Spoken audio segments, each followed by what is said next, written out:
ഞങ്ങളും ക്രൂശിക്കപ്പെട്ട ക്രിസ്തുവിനെ പ്രസംഗിക്കുന്നു. മരുഭൂമിയുടെ ഒരനുഭവം യോഹന്നാന് ശേഷം 3-14 വാക്യത്തിൽ കാണാം. 3:14 വായിക്കാം. മോശ മരുഭൂമിയിൽ സർപ്പത്തെ ഉയർത്തിയതുപോലെ മനുഷ്യപുത്രനെയും ഉയർത്തേണ്ടതാവുന്നു. അവനിൽ വിശ്വസിക്കുന്ന ഏവനും നിത്യജീവൻ പ്രാപിക്കേണ്ടതിന് തന്നെ. മോശ മരുഭൂമിയിൽ സർപ്പത്തെ ഉയർത്തിയതുപോലെ മനുഷ്യപുത്രനെയും ഉയർത്തേണ്ടതാകുന്നു. അന്ന് ഇസ്രായേൽക്കാർ മിസ്രൈമിൽ നിന്ന് പുറപ്പെട്ട് ചെങ്കടൽ കടന്ന് മരുഭൂമിയിൽ കൂടി യാത്ര ചെയ്യുകയായിരുന്നു.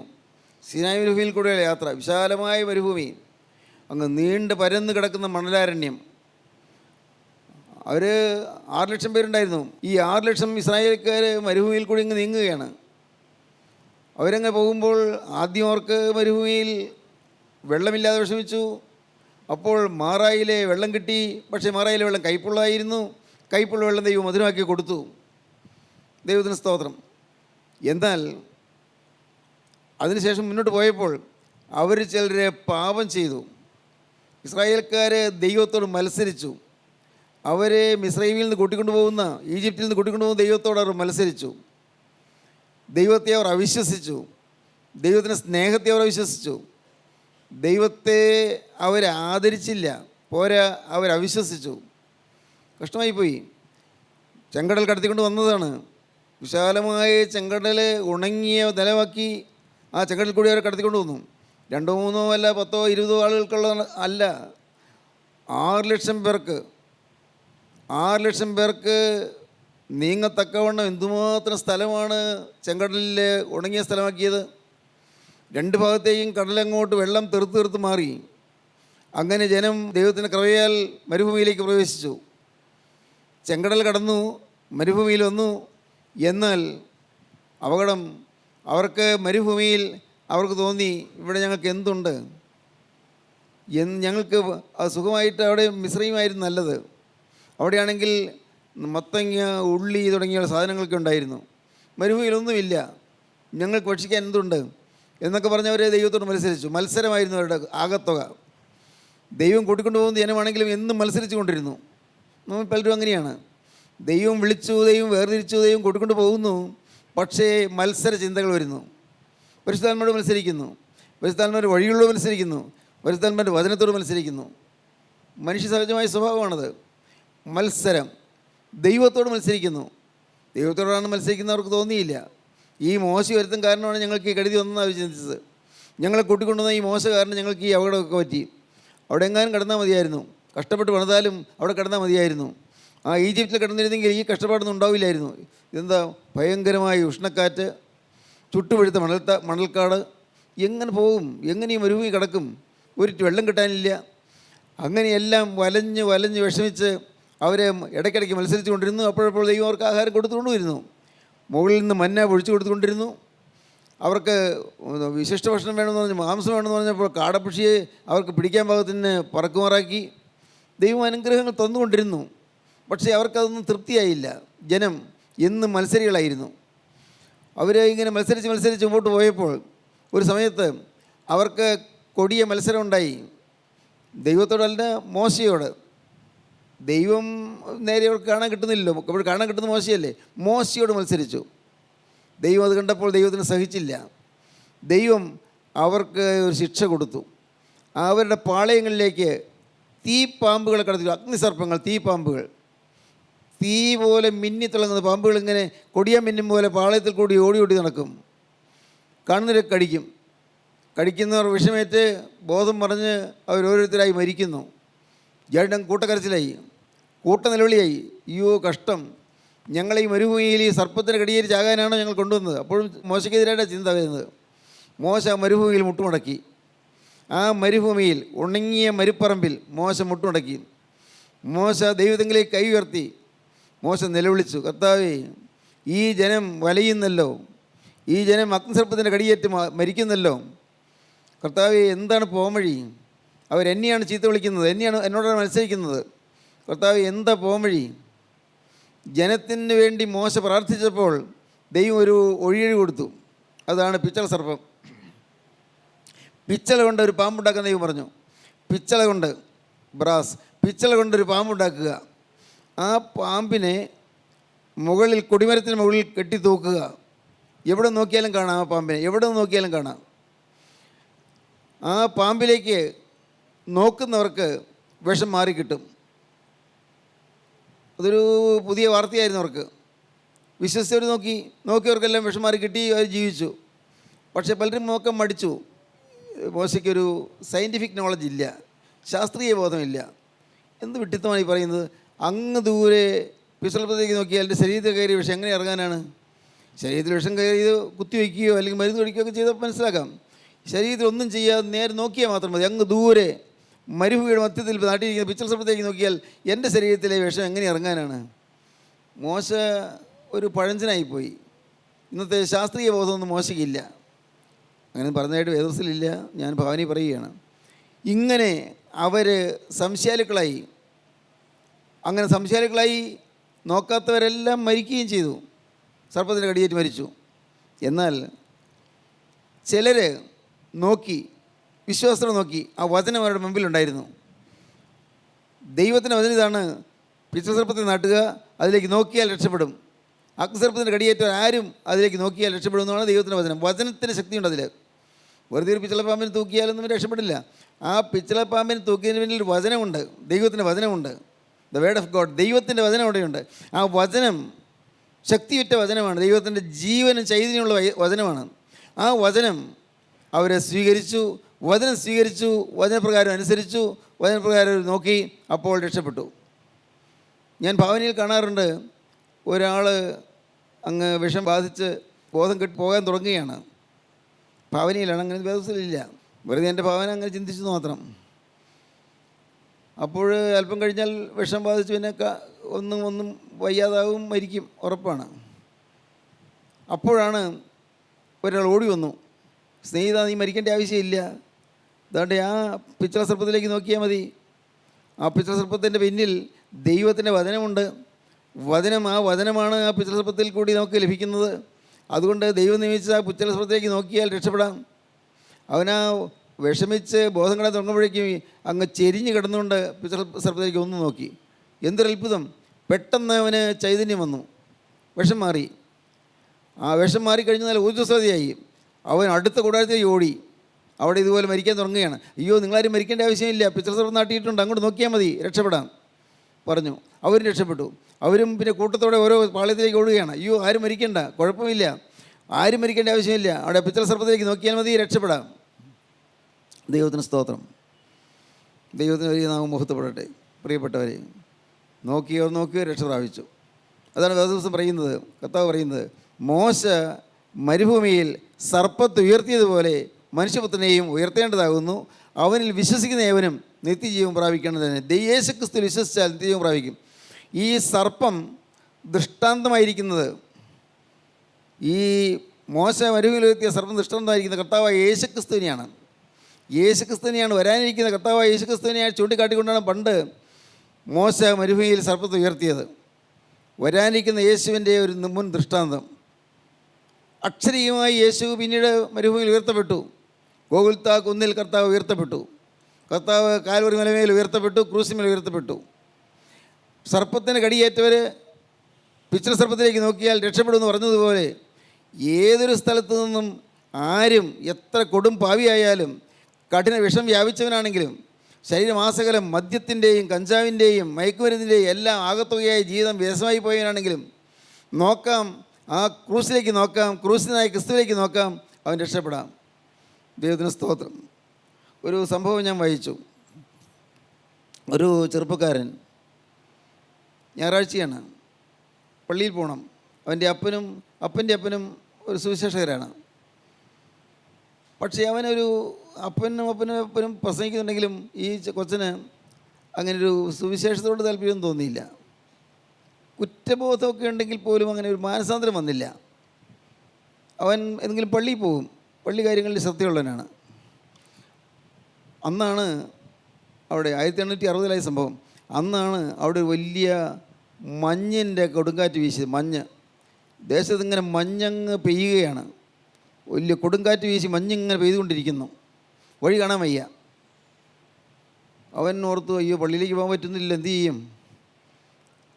അപ്പോൾ അടുത്തൊരു ഒരു ചെറിയ പള്ളിയുണ്ട്, ഇവിടെ കയറാമെന്ന് വിചാരിച്ചു.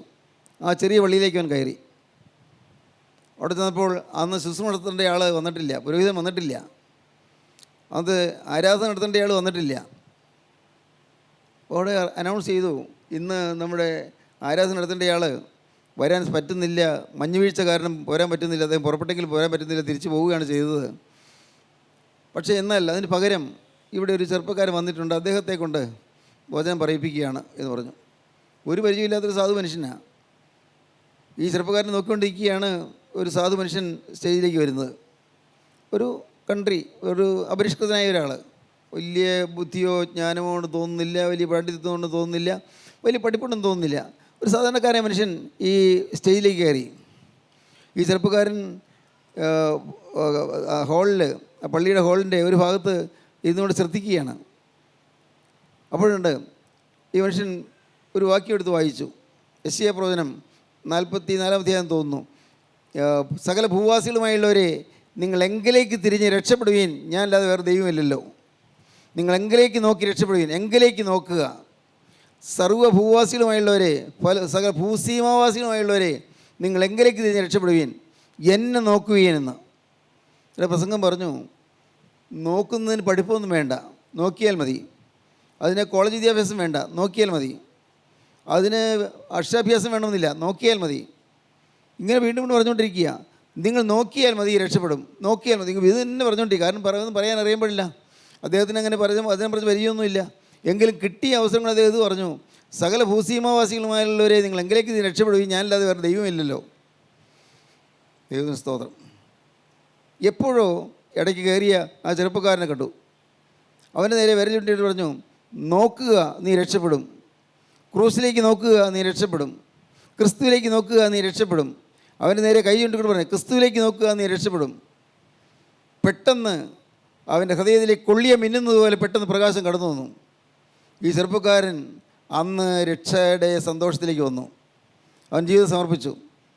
ആ ചെറുപ്പക്കാരനാണ് പിൽക്കാലത്ത് പ്രസംഗികളുടെ പ്രഭുവായ C.S. സ്പർജൻ. നോക്കൂ, C.S. സ്പർജൻ എന്ന് പറയുന്ന സുപ്രസിദ്ധനായ മിഷണറി, സുപ്രസിദ്ധനായ പ്രസംഗകൻ. അങ്ങനെ അദ്ദേഹം മനസ്സാന്തരപ്പെട്ടത് ഈ ഒരു ഒന്നും അറിയാൻ വയ്യാത്ത ഒരു സാധു മനുഷ്യൻ്റെ വാക്ക് കേട്ടാണ്.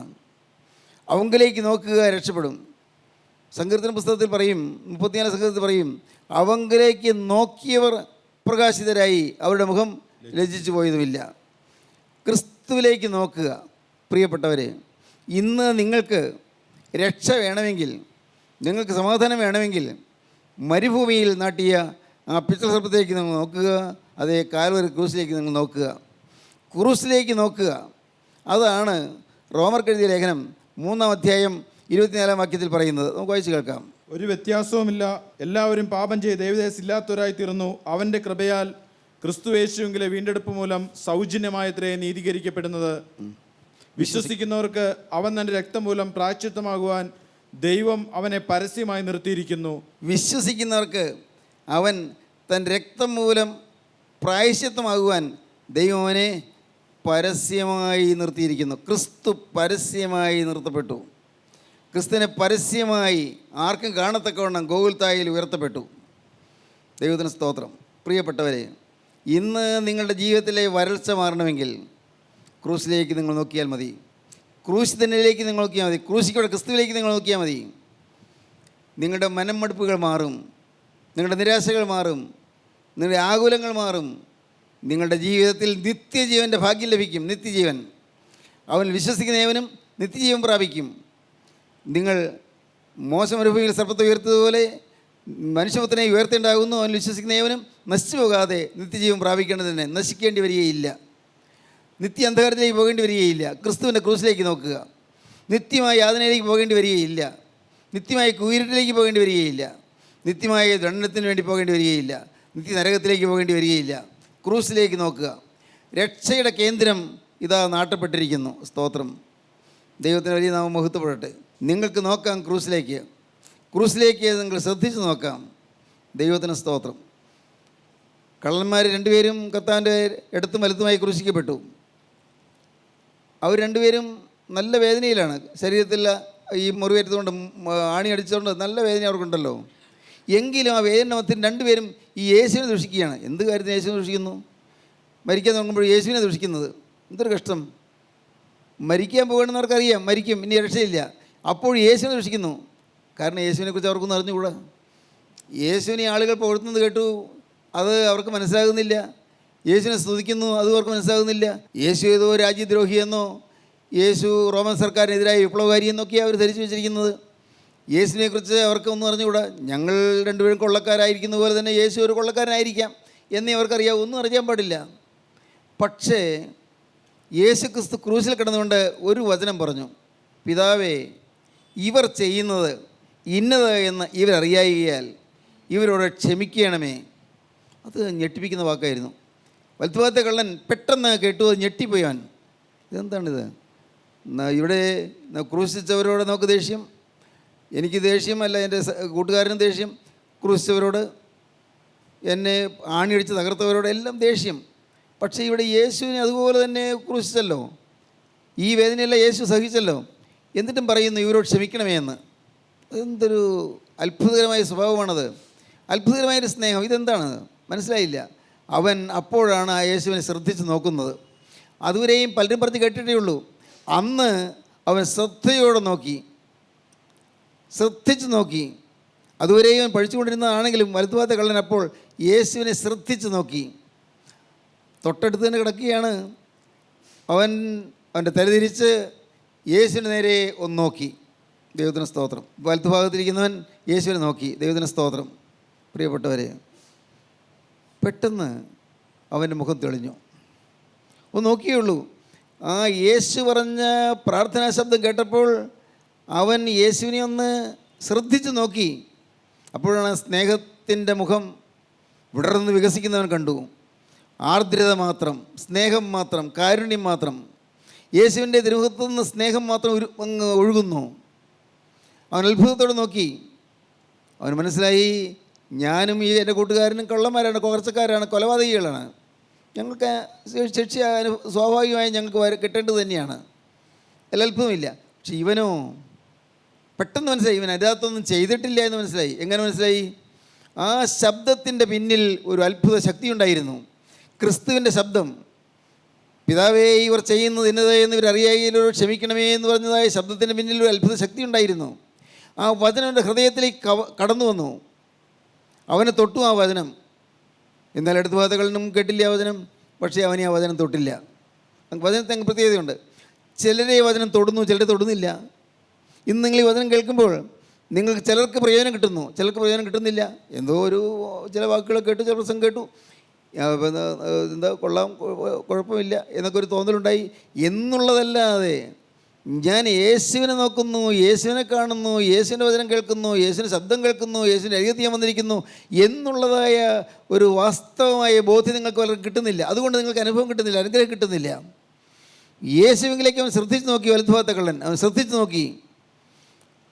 നോക്കിയപ്പോൾ ആ മുഖത്തെ തേജസ് അവൻ കണ്ടു. അത്ഭുതകരമായ തേജസ്, ദിവ്യ ജ്യോതിസ്, നിഷ്കളങ്കത മുറ്റുന്ന മുഖം, ആർദ്രതയേറിയ മുഖം, മനസ്സിലോലുന്ന മുഖം, സ്നേഹം വഴിഞ്ഞൊഴുന്ന മുഖം. യാതൊരു പരാതി ആരെക്കുറിച്ചും ഇല്ല. ഒരു തരത്തിലും ആരോടും ഒരു ഇഷ്ടക്കുറവോ മുഷിച്ചിലോ വൈരാഗ്യമോ പകയോ ഒന്നുമില്ലാതെ സ്നേഹത്തിൻ്റെ ശബ്ദം വരുന്നു. എന്തു വരുന്നു? പിതാവേ, ഇവർ ചെയ്യുന്നതിന് ഇവർ അറിയാകയാൽ ഒരു ക്ഷമിക്കണമേ എന്ന്. ദൈവത്തിന് സ്തോത്രം. ഇതൊക്കെ കേൾക്കുമ്പോൾ നിങ്ങൾ ഓർക്കണം, എൻ്റെ ജീവിതത്തിൽ ക്ഷമയുണ്ടോ? ഭർത്താവിനോട് ഞാൻ ക്ഷമിച്ചിട്ടുണ്ടോ? എൻ്റെ ഭാര്യയോട് ഞാൻ ക്ഷമിച്ചിട്ടുണ്ടോ? എൻ്റെ മക്കളോട് ഞാൻ ക്ഷമിച്ചിട്ടുണ്ടോ? എൻ്റെ മാതാപിതാക്കൾ ആവശ്യമില്ലാത്തതിന് എന്നെ ശിക്ഷിച്ചതിന് ഞാൻ ക്ഷമിച്ചിട്ടുണ്ടോ? ചിന്തിക്കണം. എൻ്റെ അധ്യാപകരോട് ഞാൻ ക്ഷമിച്ചിട്ടുണ്ടോ? അവരെക്കുറിച്ച് നല്ലത് മാത്രമേ എൻ്റെ മനസ്സിലുള്ളൂ, അതോ എൻ്റെ ഹൃദയത്തിൽ നീരസവും പകയുമാണോ, വിദ്വേഷമാണോ എൻ്റെ അധ്യാപകരെക്കുറിച്ച്? നിങ്ങൾ ചിന്തിച്ച് നോക്കണം, നിങ്ങളുടെ ജീവിതത്തിൽ തിരിഞ്ഞു നോക്കണം. എന്നാൽ യേശുക്രിസ്തു സ്നേഹത്തിൻ്റെ പ്രതിരൂപമായി ക്രൂശിന്മേൽ കിടക്കുകയാണ്. വേദനിച്ച് പുളയുന്ന സമയത്തും സ്നേഹമാണ്, അതിവേദന കൊണ്ട് പുളയുന്ന സമയത്തും സ്നേഹമാണ്, അവിടെ ക്ഷമയാണ്. പിതാവേ, ഇവർ ചെയ്യുന്നതിന് എന്ന് ഇവരറിയാകിയാൽ ഒരു ക്ഷമിക്കണമേ. ദൈവത്തിന് സ്തോത്രം. ദൈവത്തിന് വലിയ നാമം മഹത്വപ്പെടട്ടെ. പ്രിയപ്പെട്ടവരെ, യേശുക്രിസ്തു പറഞ്ഞ വാക്ക് ആ കള്ളൻ്റെ ഹൃദയത്തെ ആർദ്രമാക്കി. അവൻ മനം തിരിഞ്ഞു. എത്ര പെട്ടെന്നാണത്! അവനപ്പോൾ സ്നാനപ്പെടാൻ പോയോ? ഇല്ല. ഒന്ന് എനിക്ക് മാനസാന്തരപ്പെടണം, അപ്പോൾ സ്നാനപ്പെടണം. ഇല്ല, സ്നാനപ്പെടാനും പോയില്ല. അവൻ വിശ്വാസം വന്നു. അതാണ് വേണ്ടത്. ഒന്നാമത്തെ കാര്യം വിശ്വാസമാണ്. ഇത് സാക്ഷാൽ ദൈവപുത്രൻ എന്നുള്ള വിശ്വാസം. ഇന്ന് പലരും ഈ സ്നാനം എന്നൊക്കെ പറഞ്ഞ് വെറുതെ സമയം കളയുന്നു. രക്ഷിക്കപ്പെട്ടു, സ്നാനപ്പെടണം എന്നൊക്കെ പറയുന്നുണ്ടല്ലോ. അവന് വിശ്വാസം വന്നു. വിശ്വാസമാണ് വരേണ്ടത്. ഹൃദയമാണ് മാറേണ്ടത്. ഹൃദയം മാറുക. മതം മാറുകയല്ല, സഭ മാറുകയല്ല, സമുദായം മാറുകയല്ല, ഹൃദയം മാറുകയാണ് വേണ്ടതെന്ന് പറയുന്നത്. വെറുതെ പറയുന്നതല്ല, ഹൃദയമാണ് മാറേണ്ടത്. ആ വലത്ത് ഭാഗത്തെ കള്ളനോട് കർത്താവ് പറഞ്ഞു, ഇന്ന് നീ എന്നോടുകൂടി പറുദീസയിലിരിക്കും. എങ്ങനെ? അതുവരെയും പാപം ചെയ്ത്, കവർച്ച ചെയ്ത്, കൊലപാതകം ചെയ്ത്, ജനദ്രോഹം ചെയ്ത് ജീവിച്ചതിന് കർത്താവ് പറയുന്നു, ഇന്ന് നീ പറുദീസയിലേക്ക് വരുമെന്ന്. എന്തൊരു അത്ഭുതം! എന്നോട് കൂടെ പറുദീസയിലിരിക്കുമെന്ന്. ആ വിഷമസന്ധിയിൽ അവൻ യേശുവിനെ മുഖത്തേക്ക് നോക്കിക്കൊണ്ട് പറഞ്ഞു, കർത്താവേ, മിശിഹ, നീ രാജ്യത്വം പ്രാപിച്ചു വരുമ്പോൾ എന്നെക്കൂടെ നീ ഓർത്തുകൊള്ളണം. എന്തൊരു വിശ്വാസം! ഇതുവരെയും കൊള്ളയും കൊലയുമായി നടന്നവന് വിശ്വാസം വന്നു. ഇതുവരെയും കവർച്ചക്കാരായി നടന്നവന് വിശ്വാസം വന്നു. മിശിഹ, നീ രാജ്യത്വം പ്രാപിച്ചു വരുമ്പോൾ എന്നെക്കൂടെ നീ ഓർത്തുകൊള്ളണമേ. ചിലരൊക്കെ പറയും, നിങ്ങൾ വിശ്വാസ സ്നാനം സ്വീകരിക്കണം, നിങ്ങൾ രക്ഷപ്പെടണം, അല്ല ഒരിക്കലും ശിശുസ്നാനം ഏറ്റു, ഇനി ഒന്നുകൂടി സ്നാനപ്പെടണം എന്നൊക്കെ പറയുന്നത് കേട്ടില്ലേ? വെറുതെ അങ്ങനെയുള്ള കാര്യങ്ങൾ പറയാൻ നിങ്ങൾ പോകേണ്ട ആവശ്യമില്ല. നിങ്ങൾ കേൾക്കുന്നു, വിശ്വസിക്കുന്നു. പ്രിയപ്പെട്ടവരെ, നിങ്ങൾ വിശ്വാസത്തോടെ കേൾക്കുക. ജീവിതത്തിൽ ക്രിസ്തു ആര് എന്നൊരു വിശ്വാസം വരണം. ക്രിസ്തു രാജ്യത്വം പ്രാപിച്ച് വരുമെന്നുള്ള വിശ്വാസം വരണം. ക്രിസ്തു ക്രൂശിൽ മരിക്കുന്നത് ക്രിസ്തു പാപം ചെയ്തിട്ടല്ല എന്നുള്ള വിശ്വാസം വരണം. അത് അവൻ ഒരു കൂട്ടുകാരനോട് പറഞ്ഞു, എടുത്തുപാതകളോട് പറഞ്ഞു, നാമോ ന്യായമായ ശിക്ഷ അനുഭവിക്കുന്നു, ഇവനോ അരുതാത്തൊന്നും ചെയ്തിട്ടില്ല. നോക്കൂ, ഈ യേശു അരുതാത്തൊന്നും ചെയ്തിട്ടില്ല എന്നുള്ള വിശ്വാസം വന്നു. വിശ്വാസം എത്ര പെട്ടെന്നാണ് വിശ്വാസം വരുന്നത്? അതൊരു കൃപയാണ്. ഒരൊറ്റ പ്രാർത്ഥന കേട്ടപ്പോഴേക്കും, ക്ഷമയുടെയും സ്നേഹത്തിൻ്റെയും പ്രാർത്ഥന കേട്ടപ്പോഴേക്കും, ആ നിഷ്ഠൂരനായ, കൊലപാതകിയായ, കൊള്ളക്കാരനായ മനുഷ്യന് അവന് വെളിവ് വന്നു. അവന് മനസ്സിലായി, നാമോ ന്യായമായ ശിക്ഷ അനുഭവിക്കുന്നു, ഇവനോ അരുതാത്തൊന്നും ചെയ്തിട്ടില്ല. എത്ര വ്യക്തമാണ്! അവന് കിട്ടിയ സമയം, ആ സമയം അവൻ സുവിശേഷ വേല ചെയ്തു.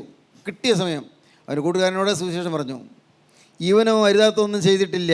കിട്ടിയ സമയം, അല്പസമയമേ ഉള്ളൂ, ഏതാനും സമയത്തിനകം മരിക്കും. പക്ഷേ കിട്ടിയ സമയം അവൻ്റെ കൂട്ടുകാരനോട് പറഞ്ഞു, ഇവനോ അരുതാത്തൊന്നും ചെയ്തിട്ടില്ല, നാമോ ന്യായമായ ശിക്ഷ അനുഭവിക്കുന്നു. എന്നിട്ട് അവൻ ക്രിസ്തുവിനെ നേരെ തിരിച്ച് പറഞ്ഞു, മിശിഹ, നീ രാജ്യത്വം പ്രാപിച്ചു വരുമ്പോൾ എന്നെക്കൂടെ നീ ഓർത്തുകൊള്ളണമേ. പ്രാർത്ഥിച്ചു. എല്ലാം ആ സെക്കൻഡുകൾക്കുള്ളിൽ നടക്കുകയാണ്. ഒരൊറ്റ സെക്കൻഡിലാണ് ഈ വിശ്വാസം അകത്തേക്ക് വരുന്നത്. ഒരൊറ്റ സെക്കൻഡിലാണ് ദൈവത്തിൻ്റെ കൃപ നമ്മുടെ ഉള്ളിലേക്ക് കടന്നു വരുന്നത്. നിങ്ങൾ ആഗ്രഹിക്കണം, കർത്താവേ, ഇന്ന് ഈ വചനം കേൾക്കുമ്പോൾ എൻ്റെ ഉള്ളത്തിലേക്ക് വിശ്വാസം കടന്നു വരണമേ, ഹൃദയത്തിലേക്ക് ദൈവകൃപ കടന്നു വരണമേ, എൻ്റെ ഉള്ളത്തിലേക്ക് ദൈവത്തിൻ്റെ സ്നേഹം കടന്നു വരണമേ. കർത്താവേ, യേശുക്രിസ്തുവിന്റെ വിശ്വാസം എൻ്റെ ഹൃദയത്തിൽ ഉത്ഭൂതമാകണമേ, ജനിക്കണമേ, എൻ്റെ ഹൃദയത്തിൽ ഉണ്ടാകണമേ. പ്രാർത്ഥിക്കണം. കർത്താവേ, ഇന്ന് ഞാൻ ഈ വചനം കേൾക്കുമ്പോൾ തന്നെ, ഇപ്പോൾ തന്നെ എൻ്റെ ജീവിതം രൂപാന്തരപ്പെടണമേ, എൻ്റെ സ്വഭാവം മാറണമേ, എൻ്റെ വാശിയും വഴക്കും പിണക്കവും വൈരാഗ്യവും പകയും ദുശ്ശീലവും എല്ലാം മാറണമേ. നിങ്ങൾ ഇരിക്കുന്ന ഇരിപ്പിൽ കർത്താവോട് പറയണം, കർത്താവേ, ഞാൻ ക്രൂശിതനായ യേശുവിനെ ഞാനിപ്പോൾ നോക്കുന്നു. കർത്താവേ, ആ പിതൃസ്വർഗ്ഗത്തിലേക്ക് നോക്കി വരാം. പാമ്പിൻ്റെ കടിയിൽ നിന്ന് മോചനം പ്രാപിച്ചതുപോലെ പിശാചിൻ്റെ ബന്ധനത്തിൽ നിന്നും പിശാചിൻ്റെ വിഷത്തിൽ നിന്നും ഈ മോചനം കിട്ടുമ്പോൾ ഞാൻ ഇതാ ക്രൂശിലേക്ക് നോക്കുന്നു. ക്രൂശിക്കപ്പെട്ടനായ ക്രിസ്തുവിനെ കാണുന്നു. കർത്താവേ, എൻ്റെ മേൽ തൃക്കരം വയ്ക്കണമേ, എന്നെ നീ കഴുകണമേ, എൻ്റെ പാപങ്ങൾ പോക്കണമേ. അതാ നിൻ്റെ മകനാക്കി എന്നെ തീർക്കണമേ, നിൻ്റെ മകളാക്കി എന്നെ തീർക്കണമേ. കർത്താവേ, ഇത്രയും കാലം ഞാൻ ഒന്നും അറിയാതെ ജീവിച്ചു, ബോധമില്ലാത്തതിനെ പോലെ ജീവിച്ചു, കണ്ണുകാഴ്ചയില്ലാത്തവളെ പോലെ ഞാൻ ജീവിച്ചു. എന്നാൽ ഇന്ന് അതാ ഞാൻ സത്യമായും നിന്നെ കാണുന്നു. എൻ്റെ അരികത്തേക്ക് നീ വചനമായി എഴുന്നള്ളി വന്നിരിക്കുന്നു. എൻ്റെ അരികത്തോട് നീ സഞ്ചരിക്കുന്നു. ഞാൻ കാണുന്നു. നാഥ, അന്ന് രക്തവാസി ഉണ്ടായിരുന്ന സ്ത്രീ, 12 കൊല്ലം രക്തവാസി ഉണ്ടായിരുന്ന സ്ത്രീ നിൻ്റെ വസ്ത്രത്തിന് തൊങ്ങൽ തൊട്ടു, പെട്ടെന്ന് സൗഖ്യം കിട്ടി. അതുപോലെ കർത്താവേ, നീ അരികത്തോട് നടന്നു പോകുമ്പോൾ തൊടാൻ എനിക്ക് യോഗ്യതയില്ല. കർത്താവേ, ആ തിരുവസ്ത്രത്തിൽ തൊടാൻ എനിക്ക് യോഗ്യതയില്ല. ആ പരിശുദ്ധമായ തിരുവസ്ത്രത്തിൽ തൊടാൻ എനിക്ക് അർഹതയില്ല. അതുകൊണ്ട് നാഥ, നീ എൻ്റെ അരികത്തോട് പോകുമ്പോൾ എൻ്റെ ദേഹത്ത് ഒന്ന് ഉരുമിപ്പോകണമേ. ആ തിരുവസ്ത്രം എൻ്റെ മേൽ ഒന്ന് തൊട്ട് പോകണമേ. ഹല്ലേലൂയ. ദൈവത്തിന് സ്തോത്രം. നിങ്ങൾക്ക് പ്രാർത്ഥിക്കാം, നിങ്ങൾക്ക് സമർപ്പിക്കാം. യേശുവിനെ നിങ്ങൾക്ക് കൈക്കൊള്ളാം. യേശു ഇതാ നടന്നു നീങ്ങുന്നു. യേശുവിൻ്റെ അരികത്തൊന്ന് നിൽക്കുന്നു. മകളെ, നിനക്ക് വിശ്വാസമുണ്ടോ എന്ന് ചോദിക്കുന്നു. മകനെ, നീ വിശ്വസിക്കുന്നു എന്ന് ചോദിക്കുന്നു. ചേർന്ന് നിൽക്കുന്ന ക്രിസ്തുവിനെ നിങ്ങൾ കാണുക. ക്രിസ്തുവിൻ്റെ കരങ്ങളിലേക്ക് ഭാവി ഏൽപ്പിച്ചു കൊടുക്കുക. നാഥ, തകർന്നു പോയൊരു ജീവിതം, ആശയറ്റ ജീവിതം, നിരാശ പറ്റിയ ജീവിതം, പ്രതീക്ഷ നശിച്ച ജീവിതം ഇതാ നിൻ്റെ കൈകളിലേക്ക് ഞാൻ തരുന്നു. വലഞ്ഞ് വിഷച്ചു പോയ ജീവിതം, മരുഭൂമിയുടെ ഏകാന്തതയിൽ വലഞ്ഞു പോയ ജീവിതം, കർത്താവേ മരുപ്പറമ്പിലെ ഉഷ്ണതയിലെ വലഞ്ഞു പോയ ജീവിതം നിൻ്റെ കയ്യിലേക്ക് ഞാനിതാ തരുന്നു. കർത്താവേ കരുണ തോന്നണമേ, എന്നെ നിൻ്റെ തിരുവസ്ത്രം തൊട്ടുരുമി പോകണമേ, എൻ്റെ രോഗം സൗഖ്യമാക്കണമേ, എൻ്റെ ബന്ധനം കഴിക്കണമേ. കർത്താവേ എൻ്റെ മേലുള്ള ശാപങ്ങൾ മാറ്റണമേ, എന്നെ നിൻ്റെ മകനും നിൻ്റെ അവകാശമാക്കി തീർക്കണമേ, എന്നെ നിൻ്റെ മകളും നിൻ്റെ അവകാശമാക്കി തീർക്കണമേ. എന്നോട് മനസ്സിലിയണമേ, എന്നെ തുടരണമേ. നമുക്ക് പ്രാർത്ഥിക്കാം. കാരുണ്യവാനായ ഞങ്ങളുടെ സ്വർഗീയ പിതാവേ, ഈ മനോഹരമായ സമയത്തിനായി ഞങ്ങൾ നിന്നെ സ്തുതിക്കുന്നു. അപ്പോൾ ഈ വചനം കേട്ട് എല്ലാവരെയും തുടരണമേ, എല്ലാവരെയും അനുഗ്രഹിക്കണമേ, എല്ലാവരുടെ പേരിൽ തൃക്കരം വയ്ക്കണമേ, അനുഗ്രഹിക്കണമേ. കർത്താവേ എൻ്റെ കരുണയുള്ള കർത്താവിൻ്റെ രണ്ടാമത്തെ വരവിന് വേണ്ടി എല്ലാവരും ഒരുക്കണമേ. മെസ്സിഹ നിരായത്വം പ്രാവശ്യം വരുമ്പോൾ എന്നെ കൂടെ നീ ഓർത്തുകൊള്ളണമേ എന്ന് ഞങ്ങളും പ്രാർത്ഥിക്കുന്നു. മനസ്സലിയണമേ, കരുണ തോന്നണമേ. അവിടെ രണ്ടാമത്തെ വരവിൽ പറന്നു വരുന്ന വിശുദ്ധന്മാരുടെ നിലനിൽപ്പാൻ ഞങ്ങൾക്കും ഭാഗ്യം തരണമേ. യേശുക്രിസ്തുവിൻ്റെ മഹത്വപൂർണ്ണമായ നാമത്തിൽ പ്രാർത്ഥിക്കുന്ന കൃപയോടെ കേൾക്കണം പിതാവേ. ആമീൻ. ഹല്ലേലൂയ.